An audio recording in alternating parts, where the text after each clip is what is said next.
My little Gem waited a long time for the perfect person. But then, suddenly, there he was. And here he is. Andrew Boxer. The love of my life. Our guests whoop in response to my father's words, and a blush spreads up my new husband's neck, above his stiff collar and along his square jaw. I reach for his hand. Dad hadn't quite finished.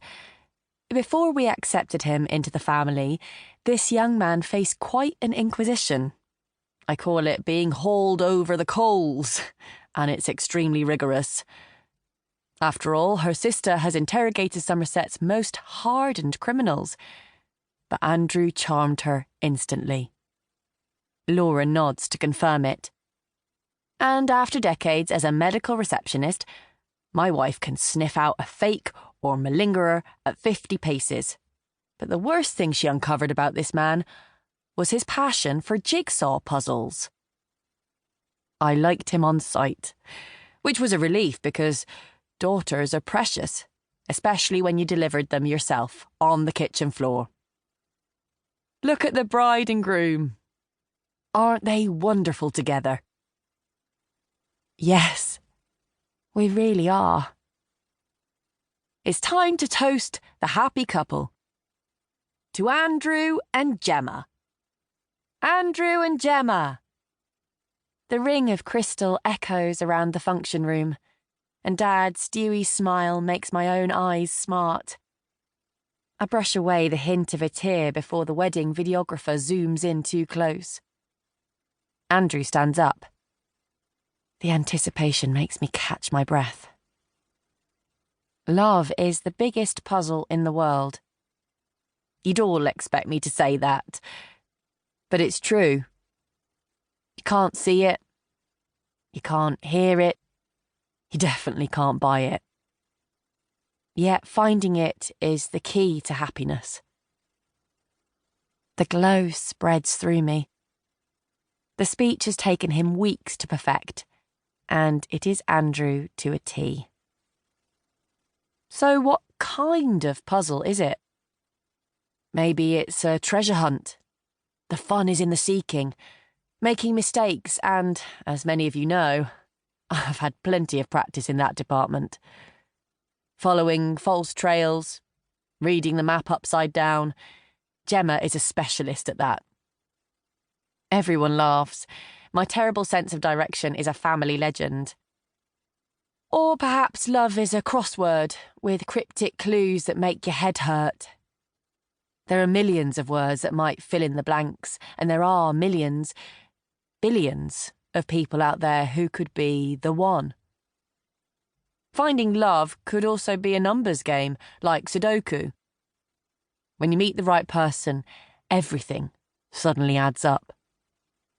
He turns and his surf blue eyes lock onto mine. He's perfect.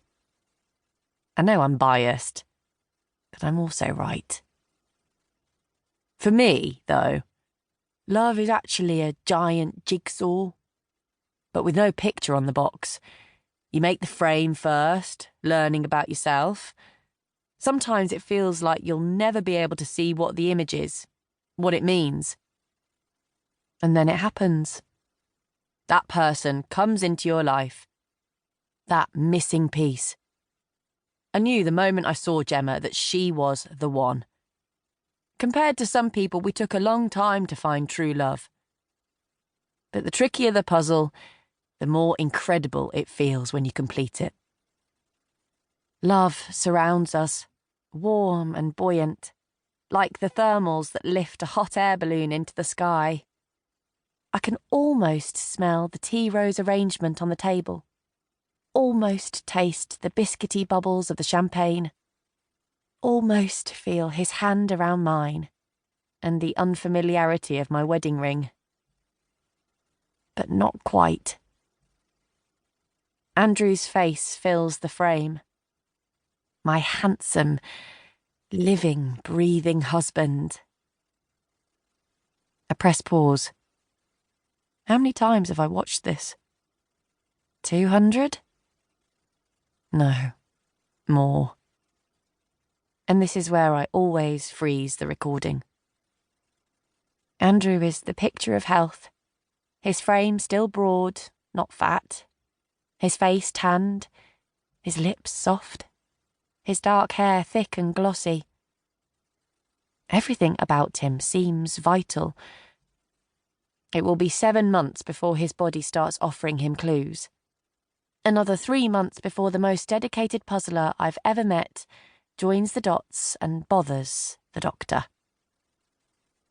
I press play again, but with the sound muted. Jed's best man speech goes on a bit, so the video editor has cut it short, panning the room, showing polite smiles as people get restless. My bridesmaids try out Princess Elsa poses before my sister gives them a fierce stare and they freeze. Even in her turquoise taffeta maternity dress, Laura looks as if she might have handcuffs stashed under her skirt. I didn't want a video, but I'm grateful for it now. When Andrew proposed, we imagined an intimate ceremony in a wooded glade, barefoot, wild flowers in our hair, with a handful of guests sitting on hay bales. He would have written poetic vows to make everyone sob, and I could have worn something folksy and smocked. Instead, we ended up with the works: silver service, tuxes and tiaras, plus the incredible view from the Piers ballroom, suspended on iron struts 1/4 mile out to sea. Andrew's an only child, and his mother, Isabel, travelled to Paris for her couture outfit. She would never have forgiven us for not doing it properly. And we obliged, because one day seemed like nothing, and we had many thousands more ahead of us. Or thought we did.